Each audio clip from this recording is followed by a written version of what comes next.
Pareció la reflexión que acabamos de escuchar?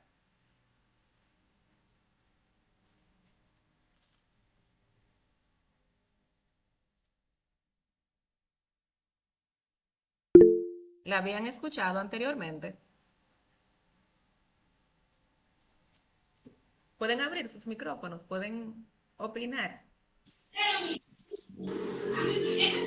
Profe, si se diera que yo no la escucho bien por el internet, yo tengo forma de escucharla de nuevo. Sí, te la puedo compartir. Por favor. Te la voy a compartir por WhatsApp en un ratito. Está bien, gracias, profe. Amarilis está levantando la mano. ¿Puede hablar, Amarilis? Buenas noches, profe. Buenas Sí, noches. la reflexión estuvo muy interesante. Se pareció mucho a una reflexión que compartimos el otro día con la otra maestra de primer módulo. La otra fue como de un señor, el señor Martillo, que le decía que él ya, o sea, lo despidieron de su trabajo porque no había estudiado, algo así. Entonces él aprendió.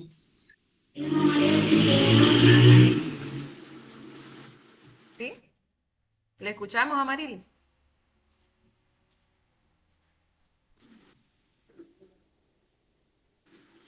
Se fue la señal, Amarilis. No le estamos escuchando.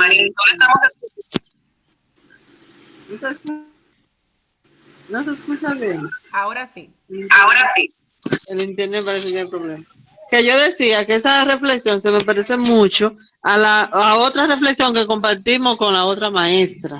Sí. Que decíamos en el otro módulo que cuando se te cierra una puerta, hay miles de puertas y de otras cosas con que vivir.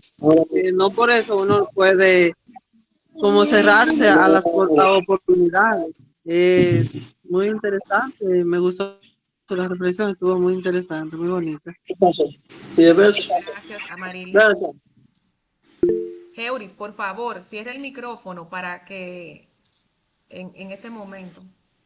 Alexandra, que está levantando la mano, puede hablar. Buenas noches, profe, ¿me escucha? Sí, se escucha bien, Alexandra. Bueno, me pareció muy bonita la reflexión y de mucho interés. Hace mucho tiempo yo leí un libro que se llamaba ¿Quién se ha llevado mi queso? Y la reflexión es como muy similar a la enseñanza que deja el libro. Sí, No sé si usted lo habrá leído, es muy bueno el libro. sí.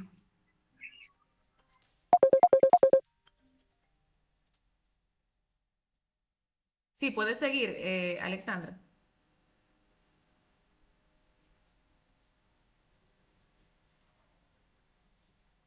Alexandra. Escúcheme, profe, porque se me quedó aquí haciendo algo. Ok. Ok, que decía que se parece mucho a este libro. Era como la historia de dos ratoncitos que estaban en un lugar donde ellos tenían todo. Entonces llegó un momento que se escaseó el queso y uno de los ratoncitos se quedó ahí esperando que el queso volviera y el otro salió a buscarlo. Ujú. Y para no pasarle el cuento, al final de la historia, el otro ratoncito se quedó ahí, murió y el otro ratoncito encontró a otro arsenal de queso con más variedades, o sea, mucho mejor que donde él estaba. Que a Sí, veces uno piensa que en el lugar donde uno está, uno se acomoda y se queda ahí pensando que ahí es que está, como que ya tiene la vida solucionada. Y aunque se vea difícil la solución, como la vaquita que trágica, Marili, lo de la vaquita es muy trágico, que te pone a pensar, "Oh, y el vaquita es el único medio, pero de todo, en todas las cosas, hay, ¿cómo que dice una amiga mía? De todo se saca algo, hay una todo tiene un oportunidad. propósito. Sí, Exactamente. Eso es así es. cuanto. Gracias. Gracias, Alexandra. Muy interesante tu opinión. Es la verdad que nos acomodamos en una zona de confort, pensamos que es nuestra única opción, pero siempre hay más posibilidades. Las posibilidades son infinitas para nosotros. Iris Felipe, que también está levantando la mano, puede hablar. Buenas noches a todos. Profe, me pareció muy interesante la reflexión, que lo podemos tomar como aprendizaje sobre la vida diaria. Eh, Dicen que cada inicio es difícil, pero si uno coge el camino fácil, ese es el peor camino que uno puede coger, el fácil. Es mejor coger el camino más difícil, porque cada esfuerzo que uno tome en hacer algún proyecto conlleva cada esfuerzo que uno haga. Sí, gracias, Iris. Si lo decíamos en la clase anterior, que todo cuesta. Nada es gratis. Y regularmente las Así es. cosas buenas tienen un precio alto. Nada bueno en la vida es súper fácil. Tener una familia, tener un título, tener un empleo, nada es fácil. Pero leía el otro día por ahí que uno elige su dificultad. Tener un empleo es difícil, pero estar desempleado también es difícil. Entonces tenemos que elegir nuestra dificultad. Y siempre van a haber oportunidades. No quedarnos con lo único que tenemos y pensar que siempre hay otras puertas que se pueden abrir. Entonces, vamos a pasar a hablar un poquito de la clase anterior. ¿Alguien recuerda qué tratamos en la clase anterior? ¿Cuáles fueron los conceptos que vimos el jueves pasado?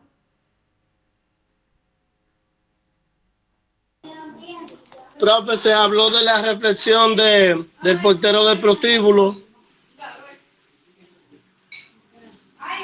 Creo que el portero del prostíbulo lo vieron con la maestra Castillo.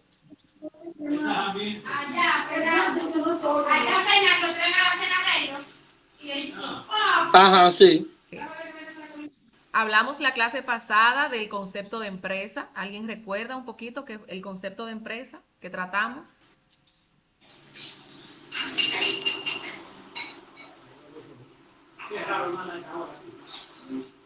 Hablábamos de unidades socioeconómicas, económicas porque producen bienes y servicios.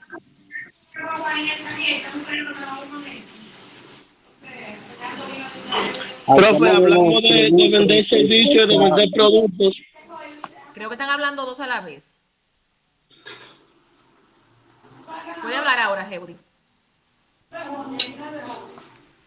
En la clase anterior hablamos de vender los servicios que no se pueden tocar ni palpar. Y hablamos de los productos que sí se pueden palpar y ver, tocarlo, ver la fecha, ver todo, el color, todo. Muy bien, Heuris. Hablamos de la diferencia entre un producto y un servicio. Que un producto es tangible, que aunque tiene características intangibles, que hablábamos de la marca, del prestigio, pero los servicios son totalmente intangibles. Y decíamos que son una promesa que se le hace al cliente, porque él no se lleva nada en sus manos, sino la promesa de un cumplimiento de una actividad o de una solución a su situación. Hablábamos de los servicios médicos, de los servicios de diferentes tipos de profesionales, también de los servicios de comunicación, internet, telefonía. Y de los productos vimos muchísimos tipos que podemos tocar, que podemos observar. Bien, entonces vamos a continuar con este módulo. En este módulo vamos a continuar con lo que tiene que ver con el gobierno corporativo, con la parte estructural de una empresa. Déjenme compartir la pantalla.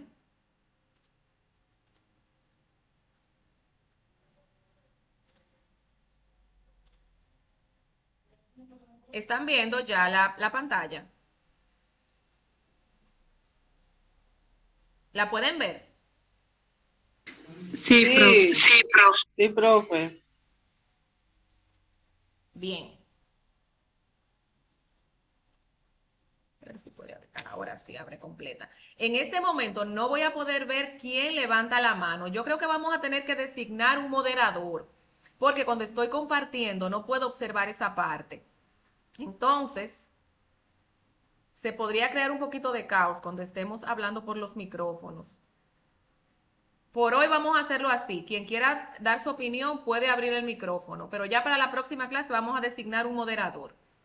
Entonces, hablamos de que ya vimos el concepto de empresa, que es una organización que tiene fines lucrativos, es decir, de generar beneficios. Eso es algo importante, porque si no tiene un fin lucrativo, no es una empresa como tal, es una organización. Inclusive, legalmente existe una clasificación de lo que son organizaciones no gubernamentales o llamadas ONG, que son las sin fines de lucro. Son esas organizaciones como Fundamer, por ejemplo. Fundamer es una ONG, no es una empresa, es una organización no gubernamental, así como está definido según la ley, porque no tiene un fin de obtener un beneficio, un fin lucrativo, sino tiene otros objetivos, que lo vamos a ver porque vamos a recordar un poquito más adelante la misión, la visión y los valores de Fundamer. Entonces, la misión, visión y valores son esos ejes transversales que definen lo que es una empresa y tienen que definirse desde el inicio. La misión dice quiénes somos, a qué nos dedicamos. La visión sería un poquito más a futuro porque lo que nos se refiere es en qué nos queremos convertir. Y los valores son esos principios que rigen esa institución. Entonces, de ahí parten todo lo que son políticas internas, procedimientos, deben de partir de esa misión, visión y valores de esa empresa. Una de las tareas era precisamente investigar la misión, visión y valores de una empresa dominicana. Cuando leemos la misión, visión y valores de una empresa, tendríamos que tener la posibilidad de saber a qué se dedica esa empresa, cuáles son sus objetivos al corto y a largo plazo, en qué se quiere convertir y cuáles son esos principios que rigen esa empresa, los valores de esa empresa. Como una persona, nosotros tenemos también una misión, una visión y unos valores. Yo sé quién soy hoy y sé en qué me quiero convertir en unos años, pero también tengo que tener definido unos valores que rijan mi conducta. Yo sé que en la clase con la profesora Castillo hablábamos un poquito de cuáles son esas fortalezas que ustedes tienen como personas, como individuos. ¿Alguien reconoce cuáles son valores que rijan su conducta, que los quiera compartir? Van a tener que abrir el micrófono y poder expresarse. ¿Cuáles son esos valores que los rigen a ustedes? ¿Alguien que lo quiera compartir? Yo, profe Andris. Andrés, sí. Sí, discúlpenme por el nombre, que ese nombre, o sea, eso era de, como bien dice, de algo, de, de evento y esa cosa, que yo lo puse así. Ok. Eso es un correo de eventos y esa cosa. Sí, aunque Mis tienes la valores, posibilidad, perdón, Andrés, cuando entres a la reunión, cambiar el nombre de identificación. ajá. Sería más fácil para podernos ir reconociendo. Pues eso es lo que yo voy a hacer. Ajá. Está bien. Bueno, en mi casa me inculcaron lo que es la, la honestidad, el ser honesto ante todo, la, la integridad, el ser íntegro, la responsabilidad. Eh, También me inculcaron lo que es cómo, cómo aprender a valorar cada peso que nosotros nos ganemos, Ok. y cómo distribuirlo, porque hay personas que no saben manejarse económicamente. Ok. La solidaridad, ser solidario con los demás, y también nos enseñaron lo que es la hospitalidad, hacer el bien, dice el refrán, hacer el bien sin mirar a quién. Muy bien, gracias, Andrés. Eh, okay. Entonces, uno de los valores que recuerdo de lo que Andrés nos compartió es la honestidad. Él dice que eso lo enseñaron en su casa y que eso es un valor importante para él. ¿Qué pasa? Si Andrés se encuentra en una situación en la calle donde ve que a alguien se le cae algo y él se dio cuenta de quién es, se le cae un dinerito y Andrés tiene un problema económico y está tentado a quedarse con ese dinero, pero él sabe de quién es. ¿A qué debe referirse Andrés? Sí, ¿cuál es su consulta para saber qué será lo correcto? Mis valores. ¿Qué me enseñaron en mi casa? En mi casa me enseñaron que yo tengo que ser honesto, Y si yo me quedo con ese dinero, estoy en contradicción con esos valores que me enseñaron en casa. Entonces, ese valor me dice, ¿qué debo hacer? Y es entregarle ese dinero a la persona que yo vi que se le cayó. Entonces, ese es un valor que yo debo de respetar, porque en el momento que lo incumplo, ¿qué pasa? Andrés se va a sentir mal, porque él sabe que está contrapuesto con un valor en el que él cree. Entonces, los valores de una empresa no se eligen al azar. Tienen que ser esos principios que la empresa esté dispuesto a respetar. Para mí, de manera personal, un valor que para mí es importante es la discreción. Yo he trabajado por más de 20 años con personas. Trabajo en la gerencia de recursos humanos. Manejo mucha información confidencial de la gente. Y para mí es muy importante mantener esa discrecionalidad de la información. Cuando yo me vea tentada a divulgar una información porque sé algo de una persona, ¿a dónde me tengo que ir como consulta? Mis valores, lo que yo quiero que la gente vea en mí. Y tengo que decir, no puedo divulgar esa información porque yo me apego a mi principio de discrecionalidad. Entonces, en las empresas a veces se elige de una manera como muy alegre y muy bonita lo que es la misión, la visión y los valores. Algo que está muy de moda, el respeto por el medio ambiente. Una empresa verde que está muy de moda. Pero ¿qué pasa? Si yo digo que soy una empresa verde, yo tengo que de verdad respetar el medio ambiente. ¿Por qué? Porque si luego mi empresa está lanzando desperdicios al río que me queda en la parte trasera de mi empresa, ¿qué va a pasar? Voy a perder credibilidad con mi mercado porque no estoy cumpliendo con un valor que yo dije que yo tenía. Entonces, si yo no voy a cumplir con un valor, es preferible no colocarlo en esos ejes transversales. Hay algunas preguntas que nos ayudan a definir la misión, la visión y los valores de una empresa. ¿Por qué haces lo que haces? ¿Por qué motivo se creó la empresa? ¿Con qué fines? ¿Fue con un fin de lucrarme, de crecer, de dar un servicio a la comunidad? ¿Cuál fue el objetivo? ¿Qué hace la compañía? ¿Brinda un servicio? ¿Se dedica a la educación o produce un producto? Yo transformo materia prima, trabajo con alimentos para animales o trabajo con alimentos para el ser humano. ¿Quién es mi cliente ideal? ¿A quién estoy dirigido? Mi cliente se dirige a mujeres, a niños, a hombres, a ancianos. ¿A quién se dirige mi producto? ¿A otros productores? ¿Qué me diferencia de la competencia? ¿Cuál es esa ventaja competitiva que me hace diferente? ¿Por qué el mercado debiera elegirme a mí? Eso también ayuda a definir cuál es mi visión y mi visión.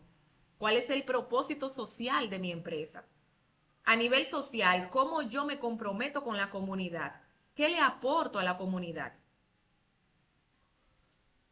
Entonces, estas preguntas me ayudan a definir. Aquí en el recuadro podemos ver la misión y la visión de la empresa Coca-Cola. ¿Alguien puede leerla? ¿Se ve? Yo no logro verlo. Están muy pequeñas las Está muy letras. pequeñito. Bueno, pues la misión de la empresa Sí. Coca-Cola es refrescar al mundo, marcar la diferencia. Coca-Cola trabaja con bebidas refrescantes, bastante diversas, porque ellos han ampliado bastante su cartera de productos. Ya no solamente es la Coca-Cola como tal, que es una marca, que es un producto específico, sino que tienen otras bebidas también con otros sabores. También tienen agua, el agua Dasani es de la misma, es de la empresa. Entonces, como ellos se dedican a la parte de bebidas refrescantes, eso es lo que ellos son. Ellos quieren refrescar al mundo. Y si ustedes ven sus comerciales, trabajan mucho eso, inclusive en comerciales que están hechos en tiempos de invierno, que sale, bueno, una figura icónica de los comerciales de Coca-Cola es Santa Claus, que es una figura muy relacionada con el invierno y sobre todo con ese invierno de esos países de climas templados, que son inviernos fuertes, de un clima bastante frío. Por eso Santa Claus está tan vestido y tiene tantos abrigos. Sin embargo, él hace referencia a que él también se quiere refrescar por su trabajo, aún estando en un ambiente bastante frío. La visión, creo que tampoco lo vamos a poder leer porque está bien pequeñito. Marcas que cautivan de forma sostenible por un futuro mejor para todos. Miren que ya ellos están hablando como de algo bastante ambicioso, algo muy retador. Ellos quieren cautivar a la gente, pero creando un futuro mejor. Nuestra visión es crear las marcas y ofrecer las bebidas que la gente desea para refrescarla en todos los sentidos. Si no solamente mi cuerpo, sino como que refrescar mi alma. Si ustedes ven los comerciales también, cuando la gente toma la Coca-Cola, como que le cambia el ánimo. No es solamente que se refrescó el cuerpo, sino que le cambia el ánimo. Eso es lo que ellos dicen. No quiero decir que sea así. Y hacerlo a través de un negocio más sostenible y construyendo un futuro mejor para todos, que marque la diferencia en la vida de las personas, la sociedad y el planeta. Miren qué ambicioso. Ellos quieren mejorar la vida de la gente, de sus empleados, pero también de la sociedad y del planeta. Eso implica que Coca-Cola se está comprometiendo a hacer un trabajo social, a mejorar la comunidad donde estén ubicados. Miren que esto es un compromiso que ellos están haciendo. Y si ellos no cumplen con esto, el mercado lo va a ver y se va a resentir y no va a creer en ellos como marca porque se están comprometiendo. Si no lo van a hacer, es mejor no colocarlo porque nadie lo está obligando. Entonces, cuando definamos misión, visión y valores, tenemos que estar claros en a qué nos estamos comprometiendo y qué podemos entregarle a la sociedad de verdad. No es que yo lo voy a escribir ahí solamente, porque eso es un compromiso, es una promesa que yo le estoy haciendo a un mercado que es el que me va a comprar y el que va a mantener mi negocio. Porque si no me compran y no creen en mí, no vamos a poder crecer. Entonces vamos a ver ahora la misión, visión y valores de Fundamer para ver qué les dice a ustedes la misión, la visión y los valores de Fundamer, que es la fundación que los está acogiendo a ustedes. Yo creo que eso sí lo pueden leer, ¿verdad que sí? Yo puedo, profe. Pues vamos a leer la misión. Propiciar el mejoramiento de la calidad de vida de los habitantes de la zona rural y urbano marginal de la provincia de Espaillat, auspiciando estrategias de crecimiento en el ámbito educativo, social, cultural, medioambiental y económico. Muy bien, gracias. ¿Qué les dice eso de qué es Fundamer entonces? Dice que propicia el mejoramiento de la calidad de vida. ¿De verdad? De los habitantes.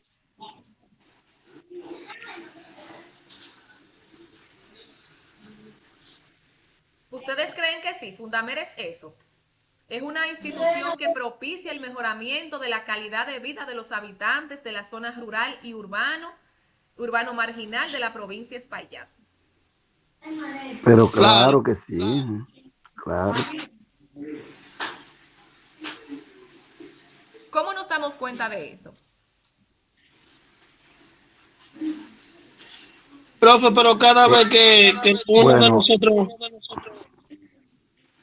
Nos damos cuenta porque hay muchas personas, muchos jóvenes que han podido emprenderse gracias a Fundamer, donde gente con valores han visto la responsabilidad de esta institución y mucho por el ejemplo que han visto en otros también han llegado y han sido bendecidos. Así que Fundamer es una bendición para nuestra provincia. Amén.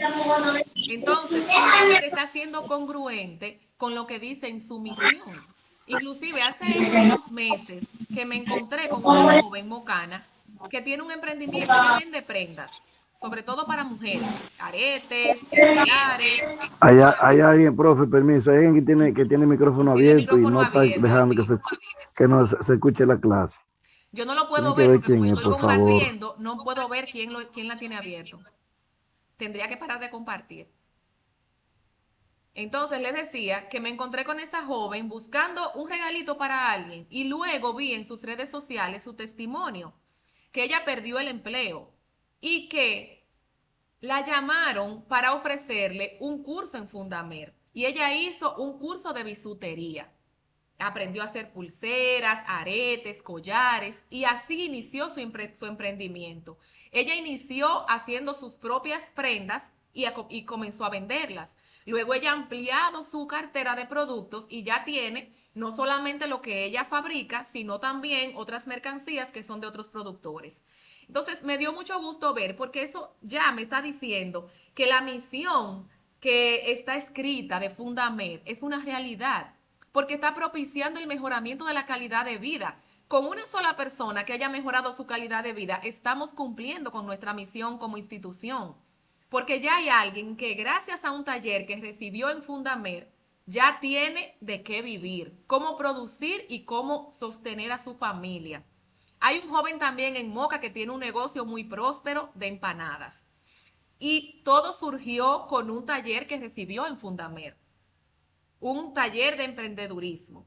Y de ahí, ese fue su proyecto final y ahora mismo ya él lo puso en práctica. Él está haciendo lo que él escribió como proyecto final de ese curso, de esa acción formativa. Y ahora ya está viendo los resultados y de ese emprendimiento mantiene su familia.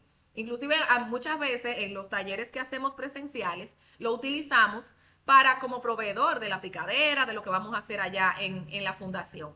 Que lamentablemente con ustedes no vamos a hacer eso, pero en realidad cuando tenemos los talleres presenciales, pues sí compartimos muchísima comida en Fundamed y utilizamos mucho a esos muchachos que han salido de la institución. Entonces, vamos a leer la visión. ¿Cuál es esa mirada a futuro? ¿En qué se quiere convertir Fundamed? Alguien que lo pueda leer.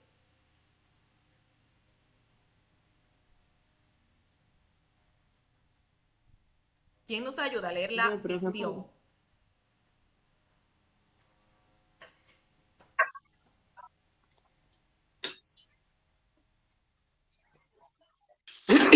Profe, yo lo leo. Sí, por favor. Visión. Ser reconocida como una organización confiable que proporciona las herramientas y oportunidades necesarias para auspiciar una mejor calidad de vida a los hombres y mujeres del campo. Gracias. Entonces, miren, esta es una visión a futuro. Es una mirada a futuro. ¿En qué se quiere convertir Fundamed? Dice que quiere ser reconocida como confiable. ¿Cómo se puede lograr ser confiable? Teniendo buenos facilitadores, cumpliendo con los horarios, teniendo los recursos disponibles en la fundación para poder ofrecer acciones formativas de calidad. Esta es una forma de ser confiable, pero esto es a través del tiempo. Y tenemos que ser congruentes y también que sea sostenible a través del tiempo. No puede ser que en un taller todo surgiera bien, que todo pudiera fluir y que en el siguiente ya no tanto. Tiene que ser consistente a través del tiempo. Entonces la visión se va consiguiendo y se va construyendo a través del tiempo con nuestras acciones, siendo congruentes con la misión, no apartándonos de esa misión, para poder conseguir esa visión, esa mirada a futuro en qué nos queremos convertir. Eso también lo ocurre con nosotros como personas. Decíamos que también como profesionales tenemos que aprender a colocarnos en el mercado, a vender nuestro servicio. Entonces, como profesionales también debemos tener una misión. ¿Quién soy hoy? Pero también yo tengo que tener claro en quién me quiero convertir. Antes de yo llegar a impartir clases en Infotep, yo tuve una visión de que yo quería ser facilitadora de Infotep. Yo fui maestra por muchos años en UTESA. Es una modalidad educativa distinta.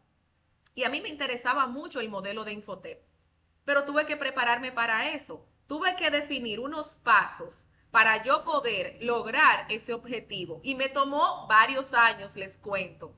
Porque cuando inicié, que quería hacer el taller de facilitador de la formación, ocurre que yo tenía que, aunque manejaba la computadora, tenía que tener un certificado. ¿O qué primer inconveniente? Entonces, tuve que inscribirme en un instituto. Y les cuento que tuve que tomar clases con niños de 13, 12, 14 años. Yo era la única señora que había en ese grupo. Yo era la mamá de bueno, casi la abuelita de los niños que estaban ahí. Pero tenía que hacerlo porque yo tenía un objetivo. Y para poder inscribirme en el taller, en la acción del Infotep, tenía que tener ese documento. Pues ahí me tomé mi clase, era sábado en la mañana, con mi grupo de muchachitos que me decían casi mamá y abuelita. Pude terminar el curso, luego entonces inscribirme en el curso de facilitador de la formación, que fue también un reto. Fue virtual totalmente. Yo prefiero las clases presenciales. Fue un reto para mí porque a mí me gusta mucho la socialización, compartir con los compañeros. Y en ese caso no era tan factible porque aunque teníamos comunicación por WhatsApp, pero siempre hay un tema de la distancia. Y recuerdo que en ese curso estábamos muy dispersos. Había gente de San Cristóbal, Santo Domingo, de San Pedro, había gente de La Romana, estábamos muy distantes físicamente. Pero era lo que había que hacer. Pues termino esto y había que hacer el de tutor virtual antes de poder evaluarme en Infotep. Todo fue un camino y una serie de pasos que tuve que ir llevando, pero yo tenía un objetivo. Entonces, de esa manera es que podemos como que definir esa visión. ¿En quién me quiero convertir? Y esa visión me dice qué debo hacer para convertirme en eso que quiero ser. Y por último, vamos a leer los valores de Fundamer para ver qué nos dicen estos valores acerca de Fundamer. ¿Alguien que los pueda leer?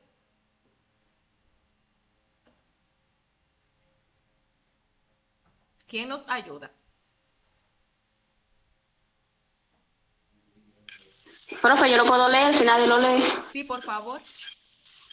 Valores. Promueve los valores vinculados a servicio social, trabajo asociativo, promoción del liderazgo. Orientamos todo el accionar de la función al logro de su misión y objetivos y fomentamos nuestros valores porque creemos en una gestión de frente a la colectividad, lo que se resume en el lema de la entidad. Muy bien, gracias.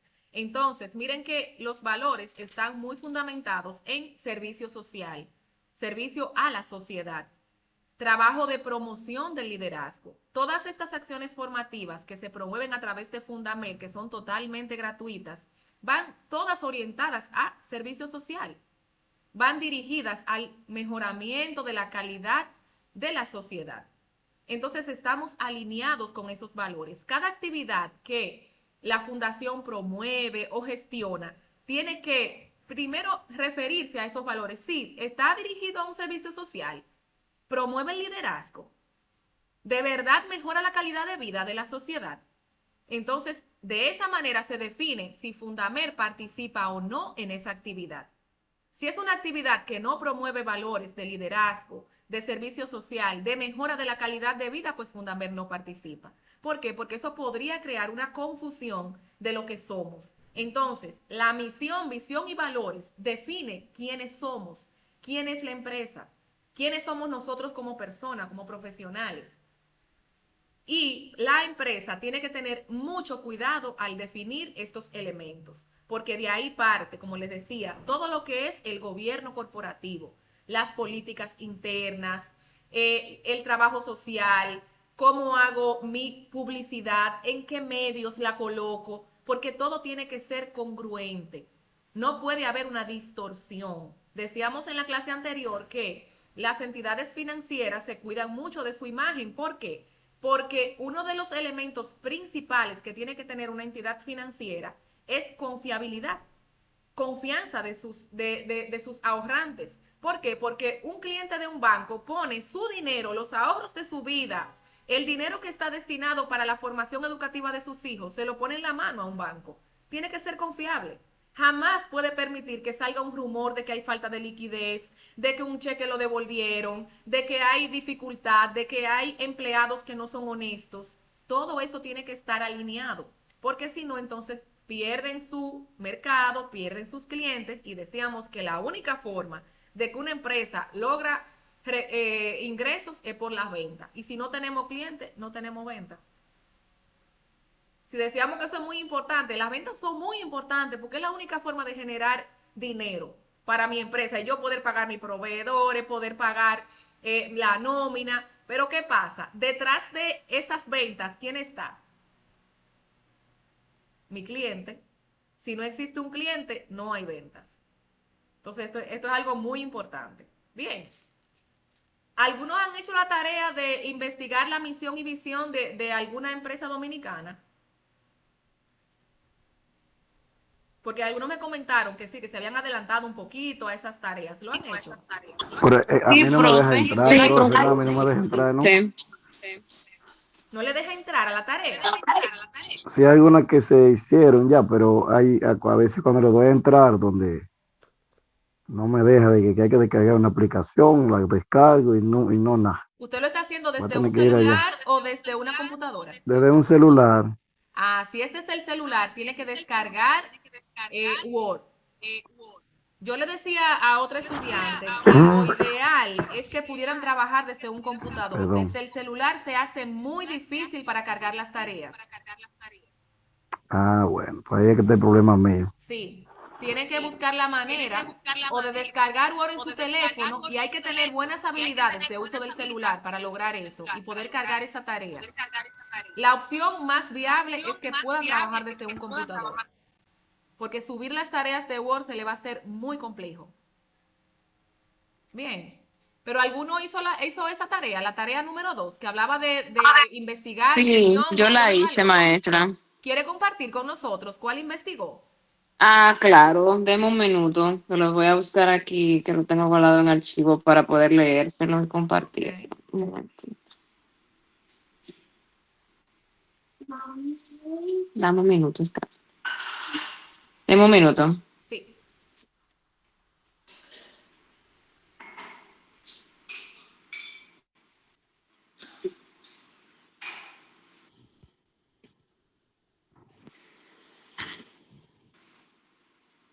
Ok, aquí estoy. En tarea número 2, que es... Ay, un momento.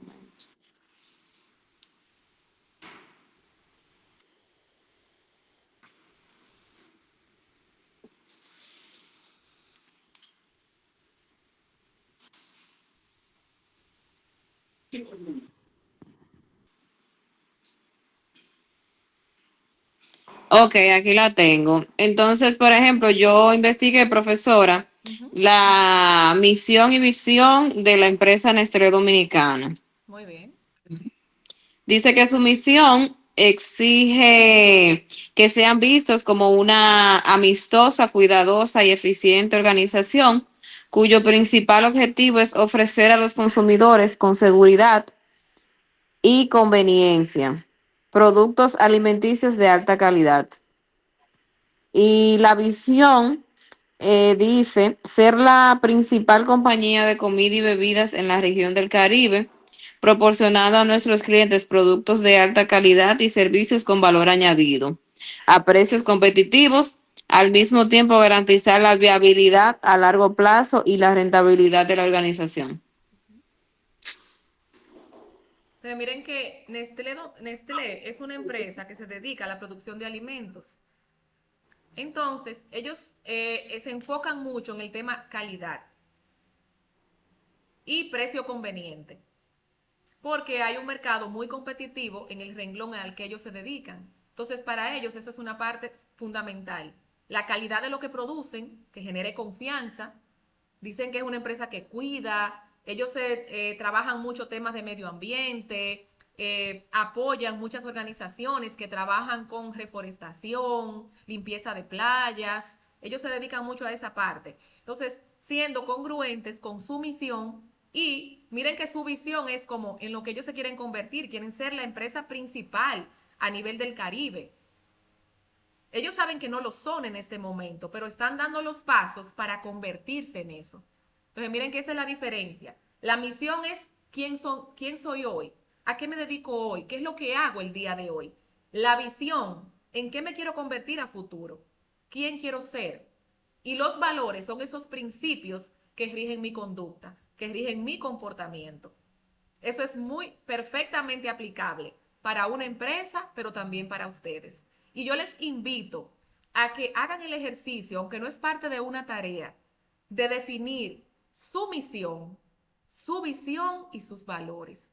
Eso le da a ustedes muchísima claridad acerca de los pasos que ustedes tienen que dar para crecer, para convertirse en esa persona que ustedes quieren ser.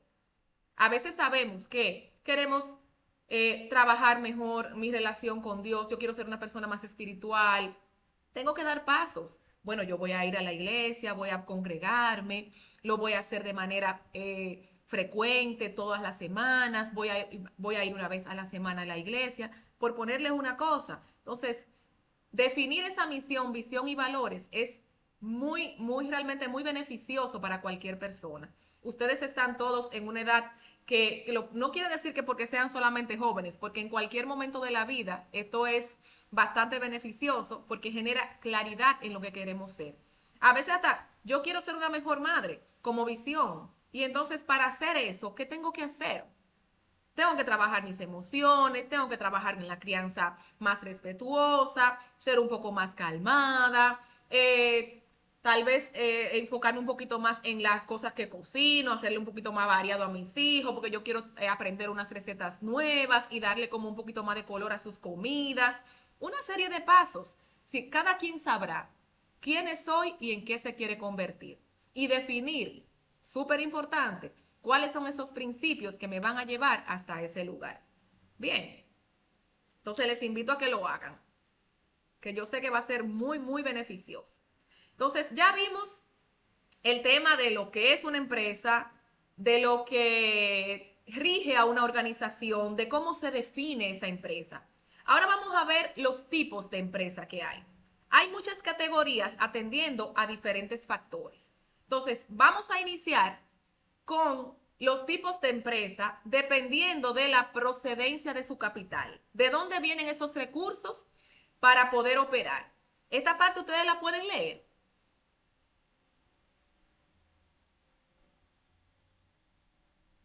¿Pueden leer estas definiciones? ¿O están muy pequeñas? Yo, profe Iris. Iris, ¿la puedes leer? Sí. Ok, pues vamos a leer donde dice empresas públicas. ¿Qué son empresas públicas? Ok. Las empresas públicas son aquellas que pertenecen al sector público de cada estado, administración central o local. Estas pueden llegar a vender sus acciones en bolsa a individuos particulares, pero se las seguirá considerando pública siempre y cuando el 51% de sus acciones sigan en posesión del sector público. Este tipo de empresas tienen como principal objetivo generar el interés general de la colectividad determinada de la que forma parte el Estado. Toma la decisión de iniciar con la empresa y debe establecer sus objetivos para luego controlar su actividad. Muy bien, entonces, las empresas públicas son las que forman parte del Estado de cada país. Estas empresas no tienen fines lucrativos per se, porque vienen a brindar un servicio a la ciudadanía. Dentro de las instituciones públicas podemos mencionar el Ministerio de Educación. El Ministerio de Educación no tiene un fin lucrativo, sino brindarle un servicio de educación a la ciudadanía. Edenorte. Edenorte, que ya tiene también una parte de inversión privada. Dentro de las empresas públicas me gustaría aclararle que hay una serie de categorías. Están las que pertenecen al gobierno central, están las descentralizadas, que está Edenorte, por eso tienen como una categoría un poco distinta, y están las autónomas. Son categorías distintas. Las del gobierno central son la mayoría de los ministerios. Las autónomas son las que han logrado en algún momento de su ejercicio tener autonomía presupuestaria y administrativa. En el caso de la Dirección General de Impuestos Internos, que es la institución para la que yo laboro, es una empresa, es una institución autónoma. Del gobierno, es pública, pero es autónoma. Nosotros desde el 2006 tenemos autonomía presupuestaria y administrativa. Y están las descentralizadas, como son las EDES, que ya forman parte del gobierno, pero también tienen otro estatus de tomar decisiones. Inclusive, algunas de ellas tienen la potestad de poder decidir por qué ley se van a regir a nivel de relaciones laborales, que pueden decidir si utilizar la ley de función pública, que es la ley que aplica para todas las instituciones del Estado, pero también podrían decidir y regirse por el Código Laboral, que las EDES se están rigiendo por el Código Laboral, no por la ley de función pública. Y están los gobiernos locales, que son los ayuntamientos, que también tienen un manejo también distinto a todos los demás ministerios. Entonces, todas las instituciones que forman parte del Estado se consideran como públicas, aunque internamente hay una subclasificación. No les voy a pretender que ustedes se aprendan todo eso ahora, no es un tema que es de tanto interés para esta capacitación y por eso no están definidas en el material.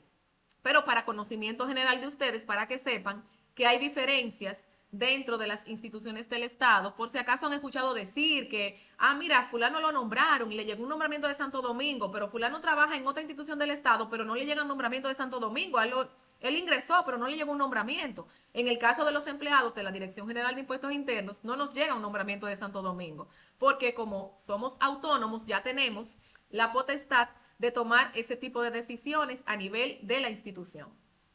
A diferencia de otros ministerios o de los ministerios, porque nosotros no somos un ministerio, sino una dirección, que sí tienen que llegar esos nombramientos de la presidencia desde el gobierno central. Bien, entonces, alguien que quiera leer el concepto de empresa privada.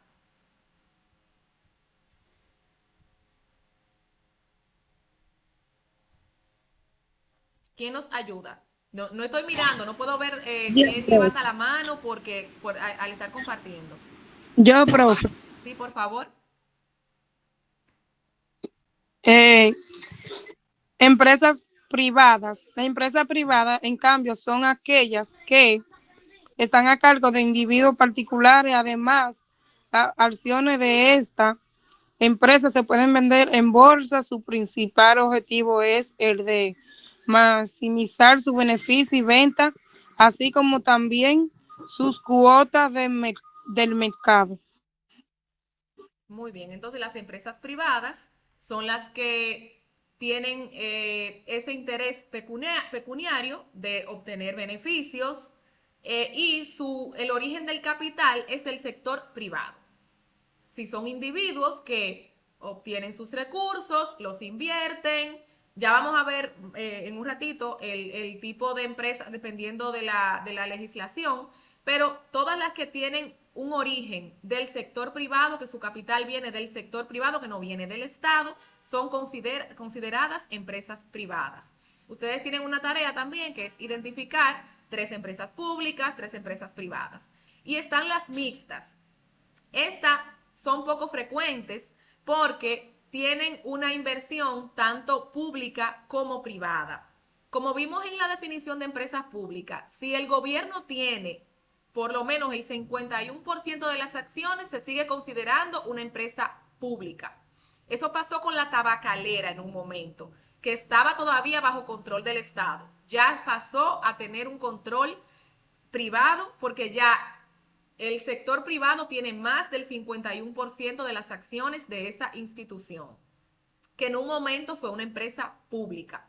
Con relación a las empresas mixtas que tienen inversión tanto privada como estatal, son muy pocas, pero tenemos la Falcon Bridge, por ejemplo, que es una empresa mixta, que tiene presencia del Estado, que tiene el control, pero también hay una inversión privada. Está Molinos Dominicanos, que trabaja con el tema de harinas, también es una empresa mixta, hay una inversión privada y también hay un control estatal. Pero son muy escasos estos casos.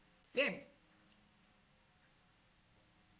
Entonces, vamos a ver que hay una clasificación también adicional. Estábamos hablando primero una clasificación de acuerdo al origen del capital, de dónde viene la inversión, si es del Estado o si es del sector privado. Ahora vamos a ver la clasificación de acuerdo al tamaño de la empresa.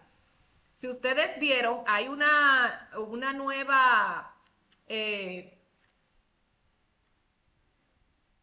declaración del Consejo Nacional de Salarios, donde va a haber un aumento ahora en el mes de abril. Bueno, en los recursos, yo les subí a ustedes la última resolución que fue de la anterior, no esta de este año, porque ahí está la clasificación de salarios que corresponde al grupo no sectorizado de empresas. Le hablo de no sectorizado, no quisiera como confundirlo porque también este no es un tema que tampoco se va a tratar aquí. Los sectorizados son, por ejemplo, turismo, eso es un sector que no va dentro de la clasificación regular.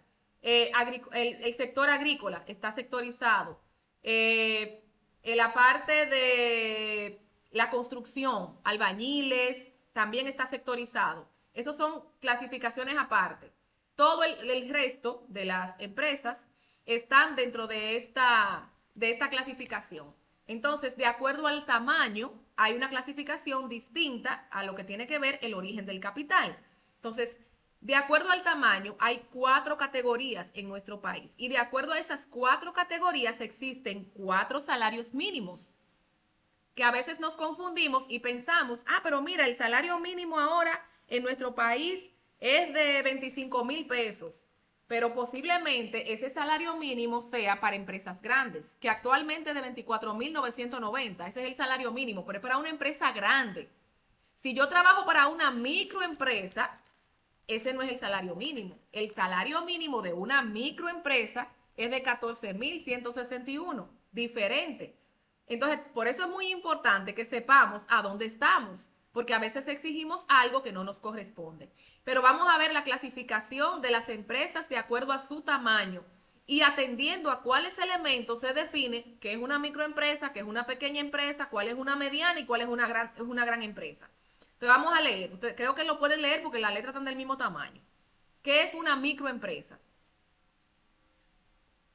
¿Lo puedo leer, profe? Sí, por favor.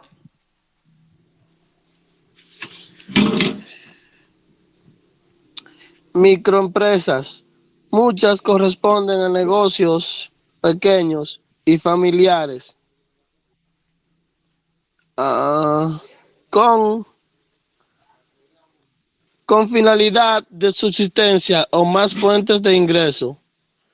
Tienen de 1 colaboradores y generan ingresos de hasta 8 millones. Sí, 8 millones. Ok, esa es la micros. En microempresas.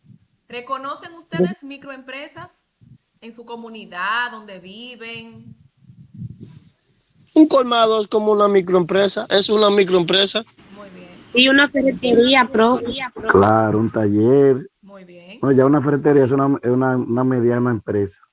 Una Un colmado, farmacia. un Una taller, ferretería pequeña No puede depende. caer en la categoría de microempresa. una cafetería. Esas son microempresas. Un salón de belleza. Un salón de belleza, son microempresas. Un mini market. Muy bien. Ahora, Barbería. tienen que cumplir con estas dos condiciones. Que tengan de 1 a 10 colaboradores y que generen ingresos de hasta 8 millones. Porque hay empresas que tal vez se ven pequeñas con relación a la cantidad de personas que trabajan en ella.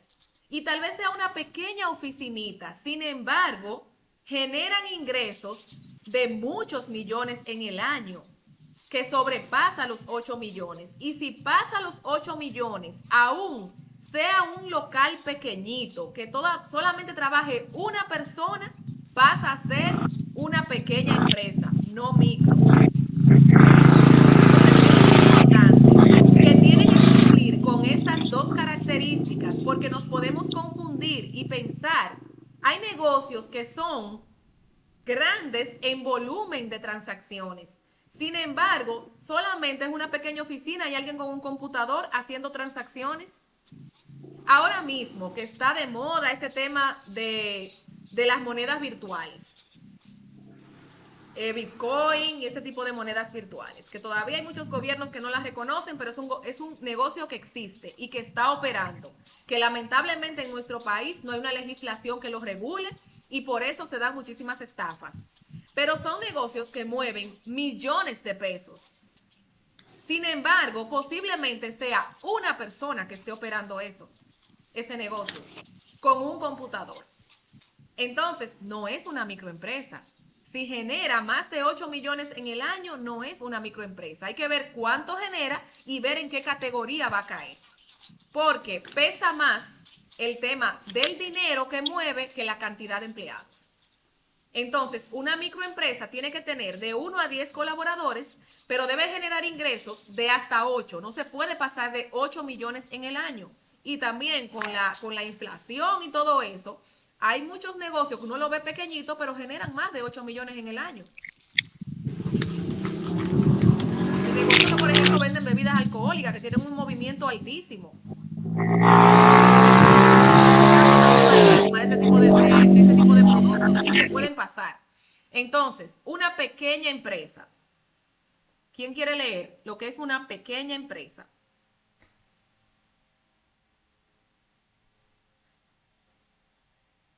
Yo la puedo leer. Por favor. Pequeña empresa. Pequeña empresa se considera como emprendimiento a una mayor escala con hasta 50 empleados que generan ingresos de 54 millones. Son una gran parte de la economía nacional en la República Dominicana. Sí, la mayoría de nuestras empresas y de nuestros emprendimientos caen en esta categoría de pequeñas empresas porque generan ingresos de más de 8 millones y pueden tener hasta 50 empleados. Entonces, como yo les decía, que pesa más el tema, el elemento ingreso, si se pasa de 8 millones aunque en el año, aunque no tengan más de 10 empleados, va a caer en la categoría de pequeñas empresas. La mayoría de los emprendimientos en nuestro país caen en esa categoría. Muchos supermercados que tienen una rotación un poco alta por el tipo de mercancía que producen o que ofrecen, que comercializan, caen en esta categoría de pequeñas empresas. Entonces hay ya cafeterías, inclusive colmados, que caen en esta categoría de pequeñas empresas porque tienen un volumen alto de rotación de mercancía. Entonces vamos a pasar a lo que son medianas empresas, entonces en las pequeñas empresas el salario mínimo es de 15.357 actualmente. Ya está aprobado por el Consejo Nacional de Salarios un aumento para el mes de abril de un 12% que se tiene que aplicar a esos salarios mínimos. Pero al día de hoy, el salario mínimo para una pequeña empresa es de 15.351. Entonces pasamos a las medianas empresas. ¿Quién lo quiere leer? Yo, profe. Sí, por favor.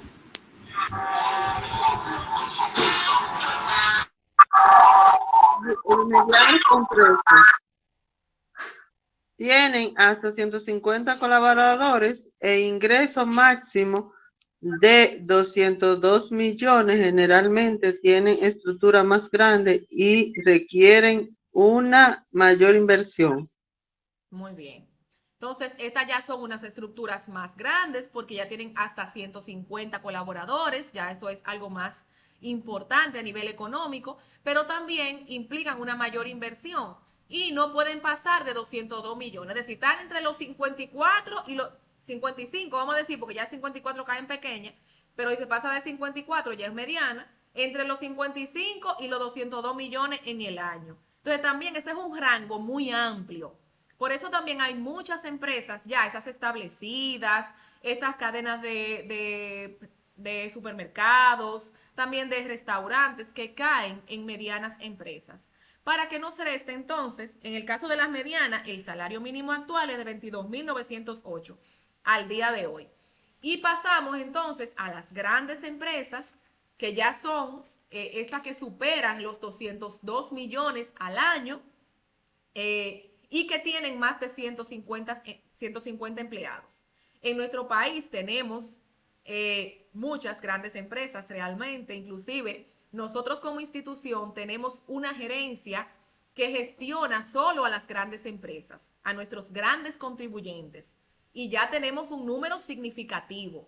Inclusive ya, por ejemplo, en la zona de Santiago tenemos una oficina que maneja los grandes locales, que se pueden gestionar desde acá, desde Santiago, por el nivel de importancia que tienen y que ya son grandes empresas. Le puedo decir que ya nuestro país ha crecido, que tienen un impacto importante estas grandes empresas, muchos importadores de vehículos, productores de diferentes tipos, Por ejemplo, Industrias Macier, que es una empresa mocana, que me imagino que ustedes conocen, es una empresa grande, ya cae en la categoría de una empresa grande, por la cantidad de ingresos que genera en el año, pero también por la cantidad de colaboradores que tiene.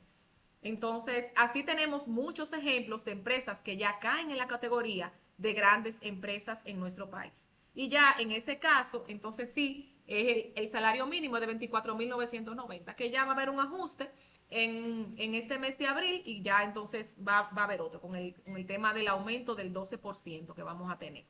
Entonces ya vimos dos clasificaciones, por el origen del capital y por el tamaño de la empresa. Entonces vamos a ver una tercera clasificación que tiene que ver con las leyes que rigen a la República Dominicana. Ya esto no tiene que ver ni con el origen de la inversión, ni con el tamaño de la empresa. Cualquier empresa de cualquier tamaño puede elegir uno de estos tipos de categorías, porque esto tiene más que ver con la constitución jurídica y con la ley que rige a la República Dominicana. Entonces, vamos a ver quién nos ayuda a leer esta primera categoría, que es el tipo de empresa que es Sociedad de Responsabilidad Limitada, que son las SRL. Esta categoría no tiene muchos años en haberse creado, fue un cambio que se hizo en la legislación hace unos años, y ahora la mayoría de nuestras empresas en nuestro país se han acogido a esta modalidad, que son la Sociedad de Responsabilidad Limitada. Alguien que nos ayude a leer cuáles son esas características de este tipo de empresa de acuerdo a la legislación. Yo, profe. Por favor.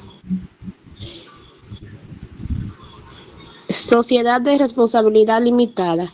Es una estructura basada en algunos modelos franceses, españoles y de Estados Unidos. Sus principales características son la administración a cargo de uno o más gerentes. Se forma con un mínimo de 2 accionistas y un máximo de 50.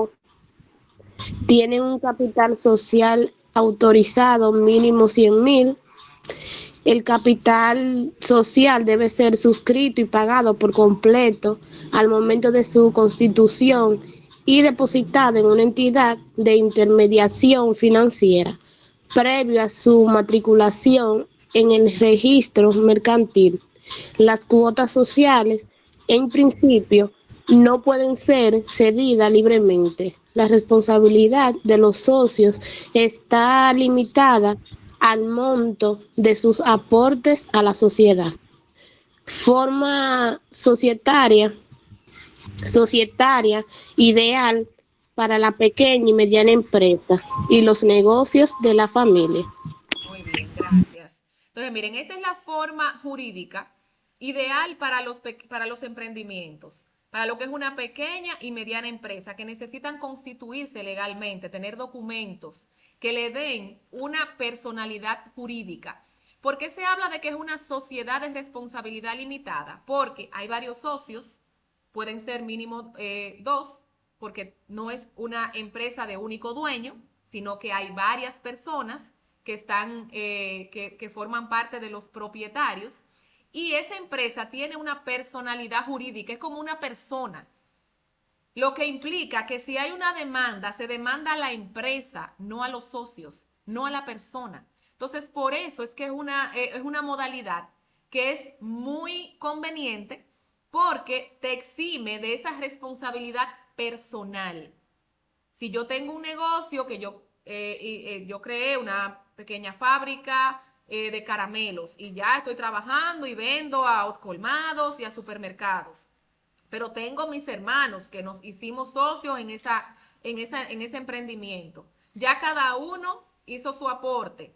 Entonces, si se da una situación, ya sea laboral, de una demanda, o ya sea de responsabilidad por algún proveedor o por algún cliente, se demanda a la empresa, no a mí como persona. Sí, mis bienes como persona están protegidos, porque ¿a quién van a demandar? A la empresa, que es una persona, que ya tiene una personalidad jurídica. Entonces, ¿a quién van a demandar? A esa empresa y a los bienes que esa empresa tiene. No a los míos, no mi casa, no mi carro, que no es parte de esa sociedad.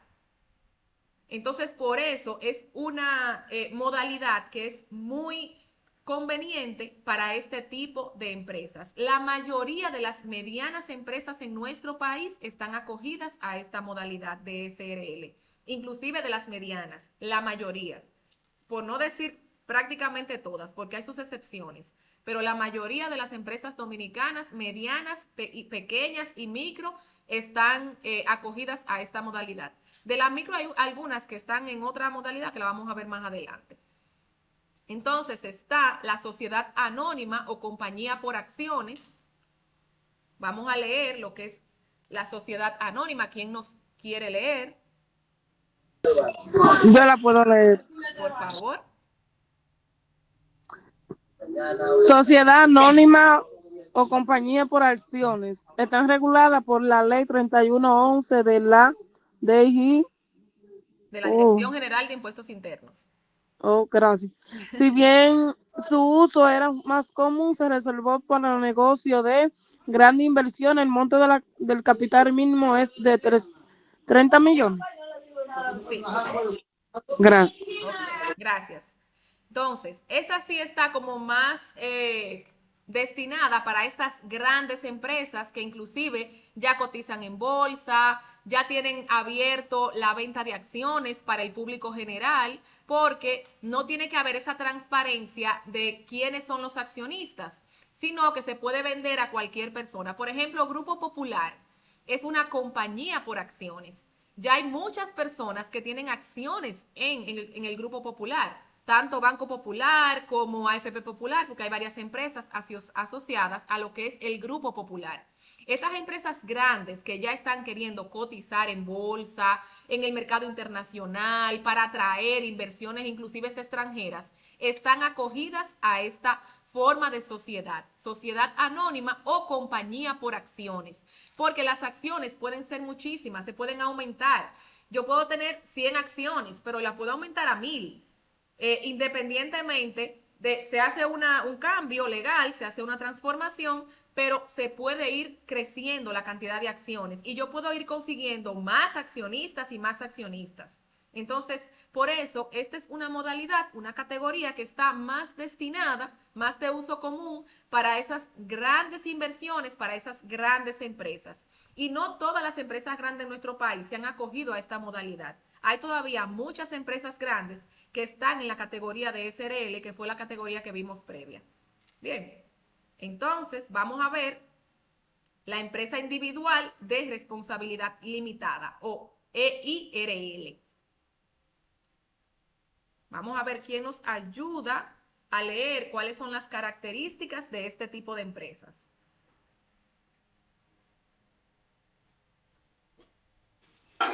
Profe, yo lo puedo leer. Por favor. Ok. Empresa individual de responsabilidad limitada EIRL. Es la forma de sociedad ideal para negocios de un único dueño. Una sola persona es propietaria de la empresa. Solo personas físicas pueden ser dueñas, no morales. La responsabilidad del propietario está limitada al monto de sus aportes a la empresa. No debe mantener un capital social mínimo. La administración está a cargo de un gerente o del mismo propietario. Entonces, ya esto no es una persona física que vende una mercancía, porque hay muchas personas que inician un emprendimiento pero no constituyen una empresa y venden como persona. En Melinda Compress yo vendo sábanas y ya tengo una persona que vende conmigo, que también me hace las ventas, que me lleva la contabilidad porque mi negocio ha ido creciendo, pero yo vendo como persona física, como en Melinda Compress. Eso es lo que se llama una persona física. ¿Qué pasa? Cualquier demanda, cualquier situación legal, me pueden demandar a mí porque yo estoy haciendo el negocio como persona física. Ahora, si yo constituyo una empresa o empresa individual de responsabilidad limitada, yo puedo seguir siendo única dueña del negocio. Sin embargo, se le da también personalidad jurídica a esa empresa y cualquier demanda es a la empresa y se responde por lo que esté en propiedad de la empresa. Está limitado al monto de sus aportes. Yo dije, bueno, yo aporté 100,000 pesos, con eso fue que creé mi empresa. Toda demanda es de acuerdo a esos aportes que yo hice a la empresa, que son 100,000 pesos. Y así yo no tengo esa responsabilidad personal. Por eso lo ideal es que si usted inicia un emprendimiento, un negocio, constituya su empresa. Y está esta modalidad, que es esa modalidad de único dueño. Entonces, la legislación nos permite diferentes modalidades para elegir la que más convenga a la empresa. No hay una sola opción. ¿Cuál yo voy a elegir? La que más convenga a mi realidad.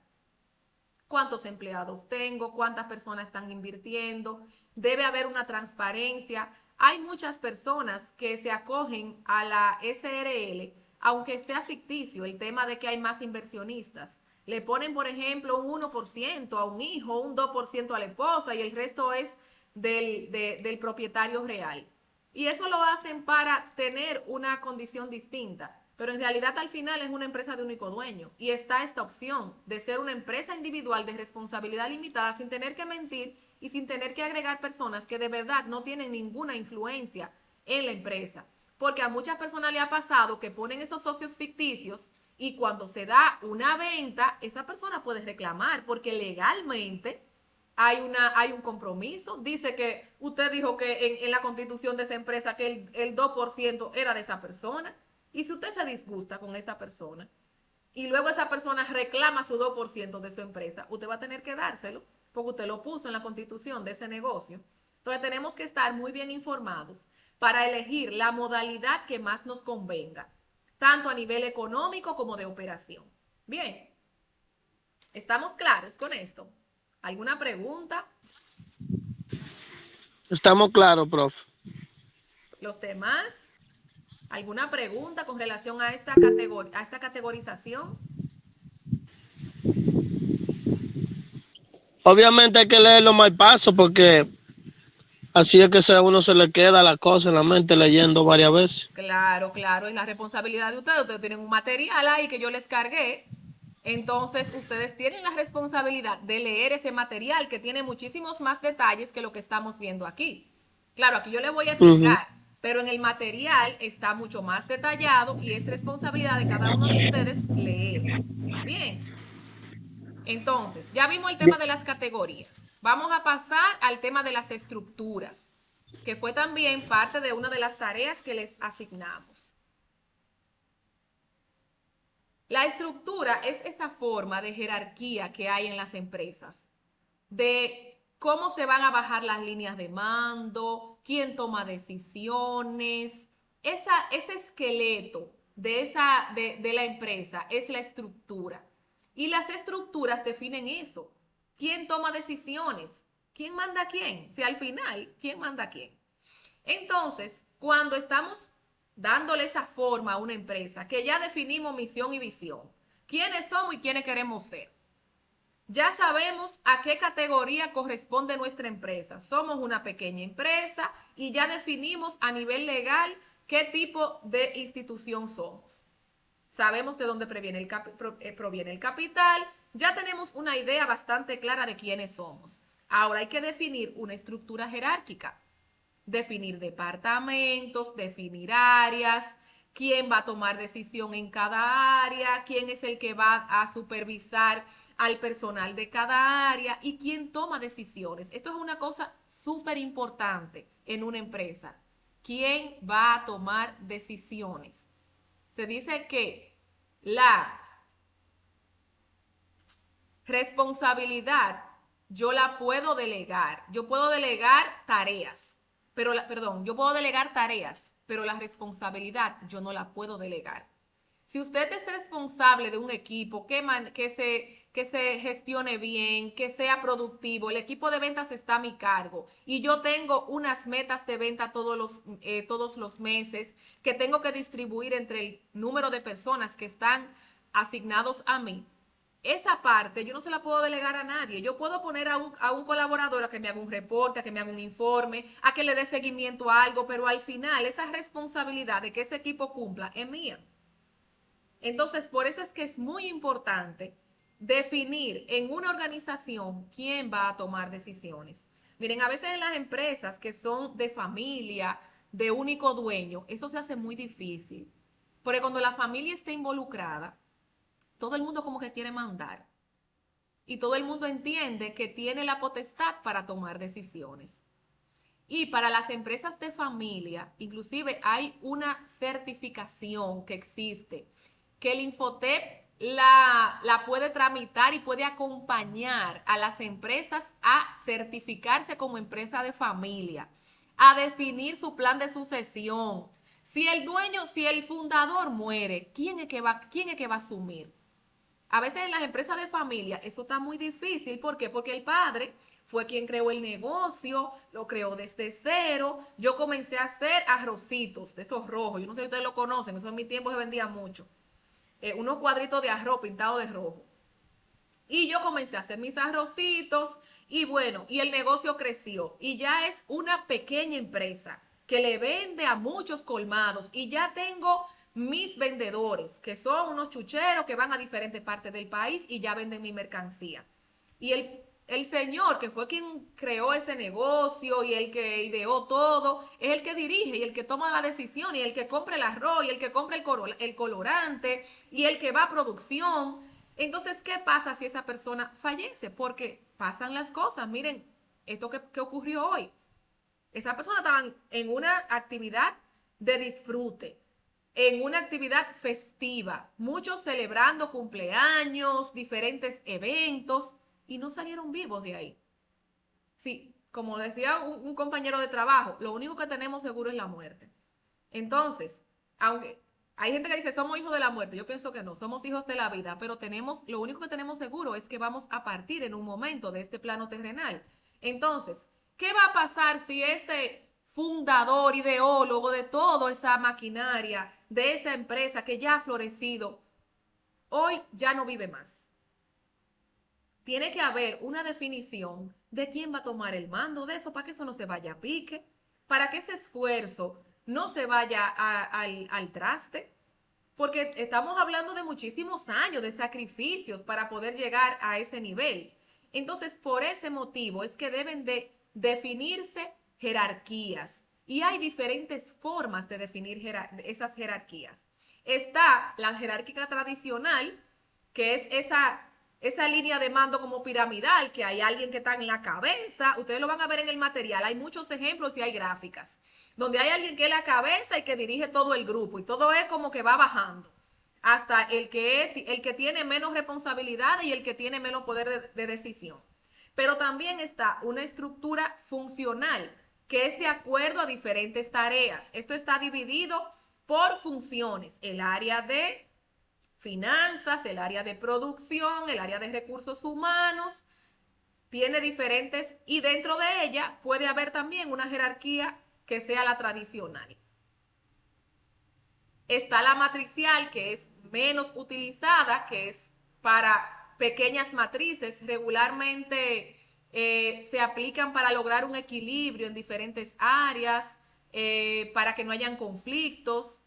También está la basada en procesos. Por ejemplo, una gran fábrica que tiene el proceso de ensamblaje, el proceso de empaque, el proceso de distribución. También está esa posibilidad de definir las jerarquías y las líneas de mando. Está la estructura circular, que es una de las menos utilizadas porque genera a veces un poco de confusión. Son estructuras como más planas, donde no hay tanta gente que puede, donde hay más personas que pueden tomar decisiones en los diferentes niveles.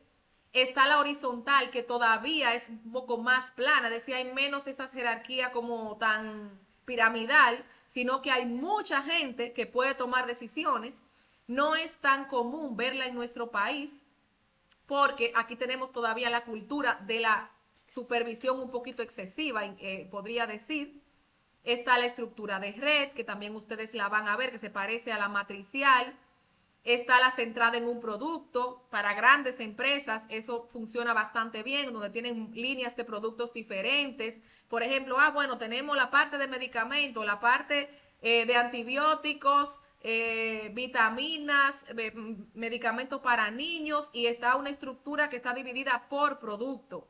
Está la centrada en el mercado, también para grandes empresas. Se segmenta el mercado, puede ser por región, o por zona, cuando es, por ejemplo, ya todo un continente, se agrupan países, o se agrupan regiones, y se divide de esa manera la parte de toma de decisiones.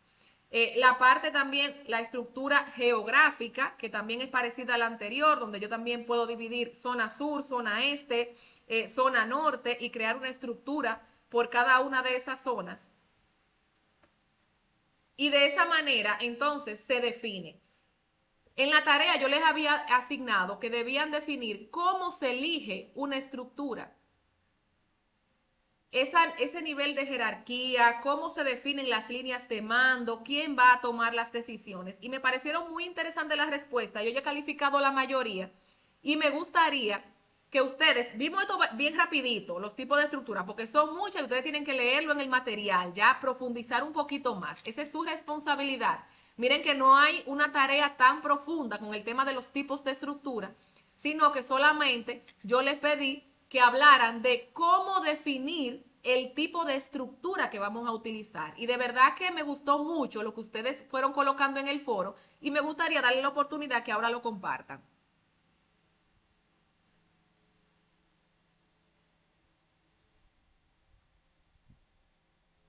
Vamos a ver, que yo vi respuestas muy interesantes. Abran esos micrófonos. Bueno, yo, profe. ¿Sí?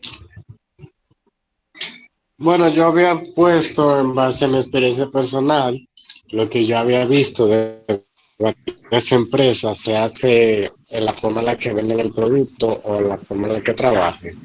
Como el caso de la farmacia. La farmacia tiene una presentación en la que te muestran todos los productos, porque a pesar de que tú no sepas lo que contenga, es muy importante el tipo de marca y de productos que te quieren ofrecer o que tú vas a consumir por receta médica.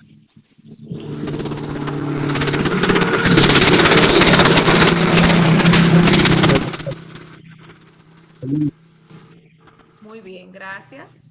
¿Alguien más se quiera compartir? Yo vi muchas respuestas muy interesantes en el foro. Vamos a ver, como que no se acuerdan lo que ustedes escribieron en el foro. En el foro 2. En el primer foro. Solamente hemos tenido un foro en este módulo.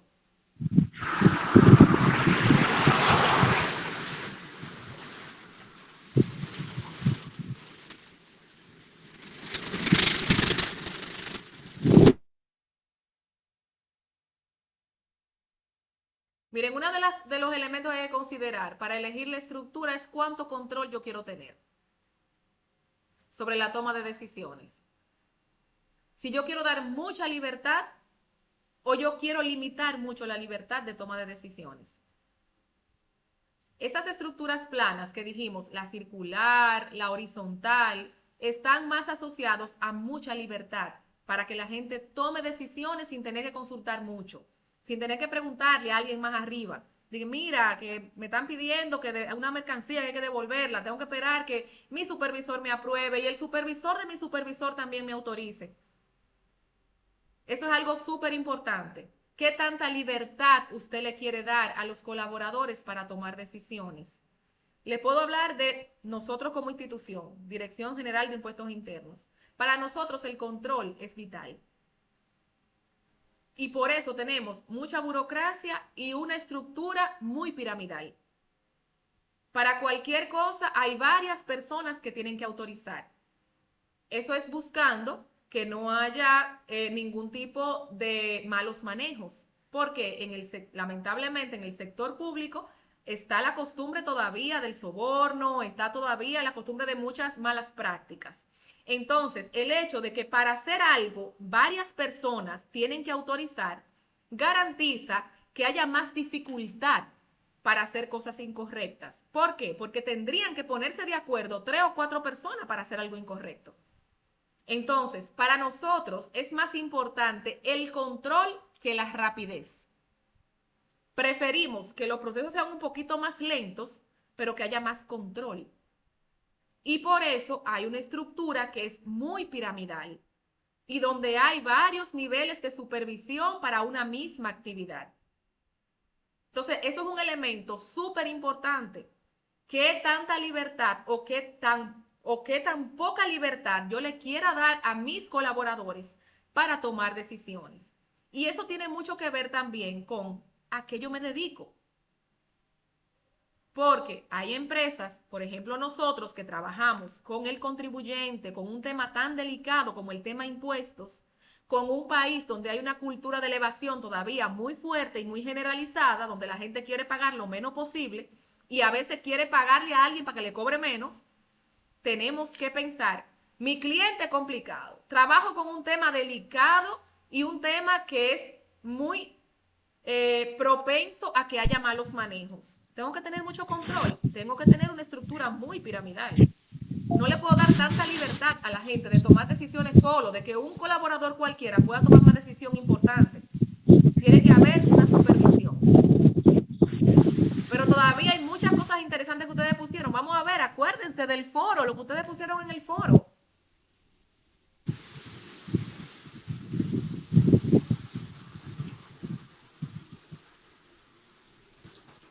Profe, yo no pude llenar ese foro. No,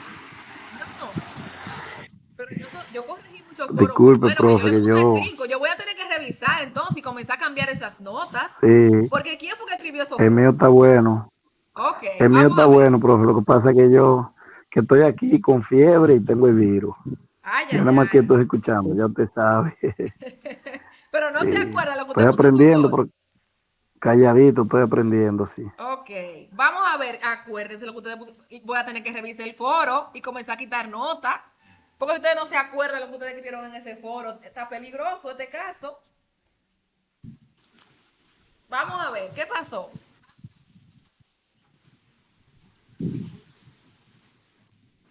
Mi tipo de cliente también define la estructura. Que sea menos piramidal o más aplanada, que sea más fácil tomar decisiones. Por ejemplo, cuando estamos hablando de un supermercado que tiene un flujo alto y una rotación alta de mercancía, ¿ustedes se imaginan que para yo cambiar un producto que acabo de facturar y yo quiero ya devolverlo, tenga que venir el gerente? ¿Qué pasaría en ese negocio? Un caos. Correcto. Bueno, ese negocio está presentando baja y está presentando peligro porque el negociante debe de presentar la formación en cada momento, en cada circunstancia, en cada devolución y en cada cuando esté vendiendo, porque eso es lo que hace crecer una empresa. Cuando una gente usa los valores al atender a ese cliente que va con tanto, que te eligió a ti para ir a invertir dinero en tu empresa. No, y que tiene que ser rápida esa devolución. No puede ser que sea Porque tan burocrática. para esa devolución hay una persona, hay un supervisor. Exacto. Que sea una persona, que no sea el cajero, porque también poner al cajero a tomar esa decisión sería mucho riesgo. Es un riesgo. Porque el cajero puede facturar algo, luego de que, lo devolví, pero se lo dejé al cliente. Y puede haber un mal manejo. Tiene que haber alguien más. Sin embargo, no puede ser tan estructurado que me detenga mucho ese cliente y me detenga la fila. ¿Quién va a venir? Un supervisor que yo llamo y que me hace la devolución del producto. Entonces, el tipo de cliente y el tipo de mercancía también me definen mi línea de mando. ¿Quién toma decisiones y quién no puede tomar decisiones? Bien, ¿qué otro elemento se considera para definir la estructura? Mire, hay muchos elementos, profe, que se consideran. Por ejemplo, como yo le decía, cuando yo de formación humana en la escuela vocacional, yo le digo a los jóvenes, mira, aquí formamos y también informamos. O sea, tú tienes que estar informado, tienes que salir informado con lo que fuiste a aprender y también tienes que salir formado para desempeñar lo que aprendiste. ¿Me di a entender? Entonces creo que nosotros, lo que tenemos pendiente de tener negocio, tenemos que tener esas cualidades de que el cliente esté satisfecho en cada momento, aunque, aunque el cliente no tenga la razón. Porque una voz, cuando un cliente sale desencantado, sale de una manera que no lo atendieron bien, pues eso mismo va a reflejar afuera, eso es lo que va a hablar de ti a otro. Y por eso yo digo que un mal servicio en una empresa o en un negocio hace que se vayan 30 clientes. Por un buen servicio trae 60, porque la voz tanto corre la mala noticia como también la buena. Y debemos procurar que la noticia que corra sea la buena noticia, por los valores que presentamos. Muy bien. ¿Está bien? Sí. Pero miren, yo voy a tener que revisar ese foro y voy a revisar esas notas, porque de verdad que yo vi tanta información interesante en el foro y ustedes como que se quedaron calladitos ahora y no Profe, quisieron escuchar. no la cambie, profe, no la cambie. Lo que pasa es que ahora todo el mundo está escuchando y estamos, usted sabe, pero ahorita uno da su revisa ahí y te dice, wow, lo hice bien. Así que tenga Este paz. vocero como que es abogado. Usted es abogado. No. Defendiéndonos. Ok. Bueno, pues estamos ya llegando al final de esta sesión de hoy. Bueno, profe, son las 9 ya. Se nos ha pasado el tiempo. Hoy como que se nos pasó más rápido.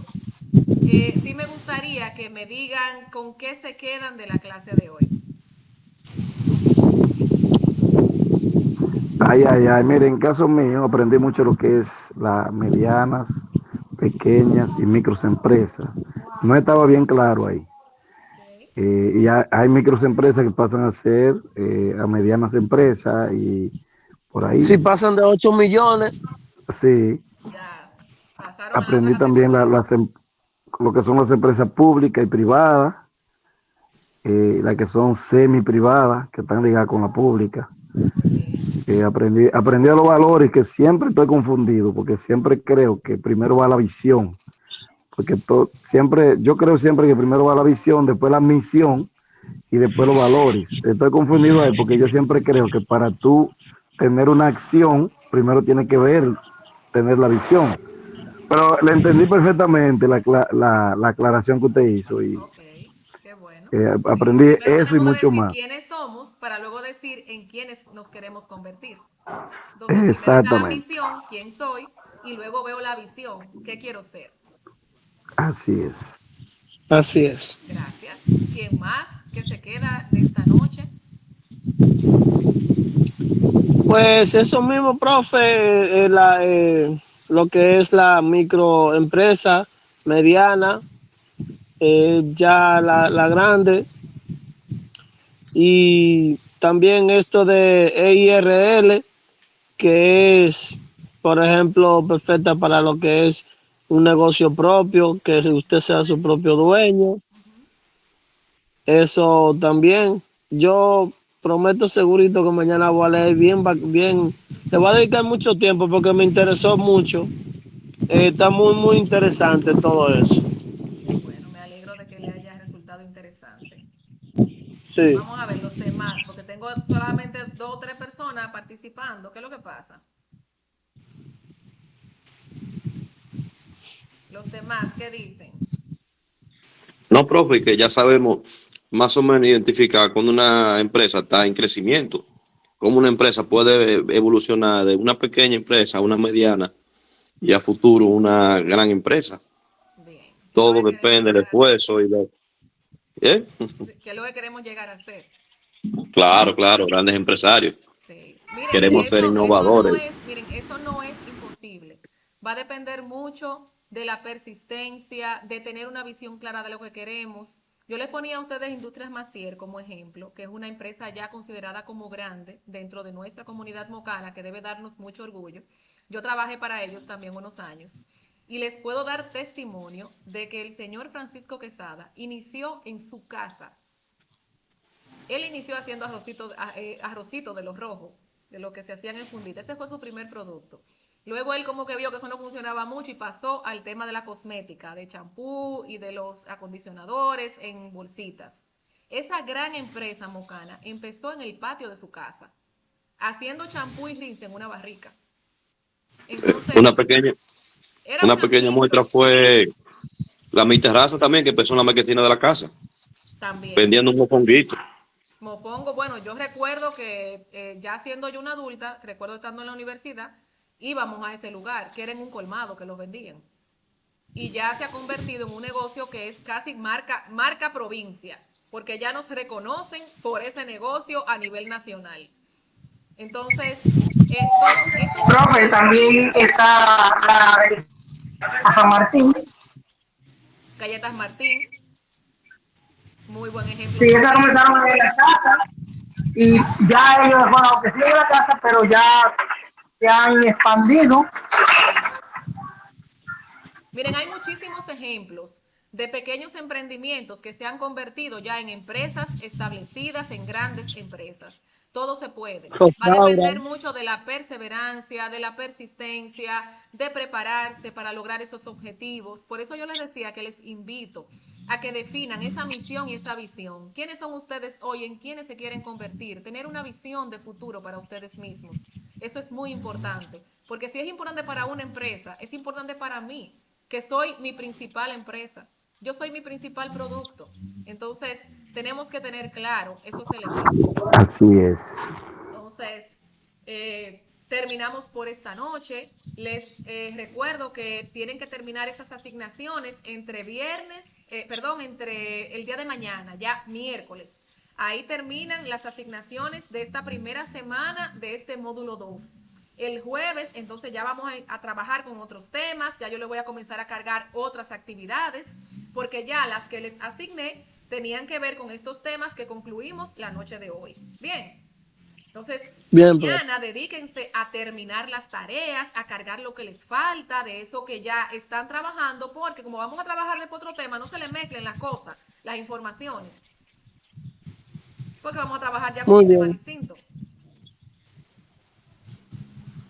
Perdón, ¿alguien decía algo? Yo dije que muy bien. Ok. Pues una feliz noche para todos, que duerman bien. Sigamos en oración por todas las familias que han sido afectadas por esta tragedia del día de hoy. De verdad que recordar que siempre tenemos alguna forma de ayudar y de aportar. Como les decía al inicio de la clase, el tema de la donación de sangre es súper importante en estos casos. Si ustedes pueden, háganlo. Porque una pinta de sangre puede salvar la vida de una persona. Ya hemos perdido a mucha gente en esta tragedia y sigue mucha gente delicada que necesita de nosotros. Y como le decía también al inicio, hacer conciencia del tema de donación de órganos, porque cuando ya este cuerpo deje de funcionar, pues no queremos esto para nada. Si alguien puede utilizar parte de lo que yo tengo ahí, que ya yo no lo voy a usar, que lo use y que haga un buen uso de él, porque hay mucha gente esperando por órganos y lamentablemente hay mucha gente que pierde la vida en esa espera. Entonces, estos casos nos tienen que llamar a la reflexión de lo que hacemos por los demás, de cómo podemos aportar un poquito para que estas situaciones sean un poco mitigadas y que sean menos traumáticas. Todos podemos hacer algo. Que tengan una buena noche. Había alguien que quería que yo les revisara una tarea que me dijo que quedamos en que nos íbamos a quedar. Entonces, que se quede la persona. Yo no voy a hacer una reunión para que revisemos entonces su caso. Bien. Los demás, Buenas noches. Gracias por la participación. Gracias por estar Gracias igual a todos. Buenas noches. Trabajando. Buenas noches. Buenas noches para todos. Buenas noches, bendiciones. Gracias igual.